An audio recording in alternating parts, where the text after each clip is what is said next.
গত 17 মাস ধরে এগুলো নাটক করেছো, মিথ্যা প্রহসন তোমরা করেছো, তাই তো? এখন এই গত 17 মাসে মানুষ আসলে খুশিতেই যেমন কবর থেকে লাশ তুলে পিটি আগুন লাগিয়েছে, মাজার ভেঙেছে, বাড়িঘর লুটপাট করেছে, ধানমন্ডি 32 5 বার ভেঙেছে, এগুলো কিন্তু সব খুশিতেই করেছে। ইউনূসের যে নির্বাচন হবে যে এই খুশিতেই করেছে। প্রশ্ন হচ্ছে ইউনূস সাহেব, এই খুশি কিন্তু আপনার সারা বাংলাদেশের গ্রামীণ ব্যাংকের উপরে গিয়ে পড়বে।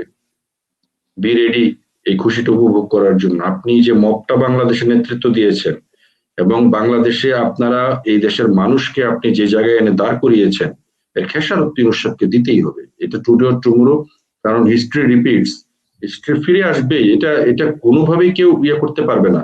জি। কারণ আপনার উচিত ছিল, আপনি যদি সত্যিকার অর্থে দেশকে ভালোবাসতেন, সত্যিকার অর্থে যদি আপনি মনে করতেন যে আপনি শান্তিতে নোবেল পেয়েছেন, আপনি যদি চাইতেন যে আপনি বাংলাদেশকে যাই ঘটুক না কেন আমি একটি সুন্দর, আধুনিক এবং উন্নত গণতান্ত্রিক বাংলাদেশ গড়ব, আপনার কাছে সুযোগ ছিল, কিন্তু সে সুযোগ আপনি গ্রহণ করেননি।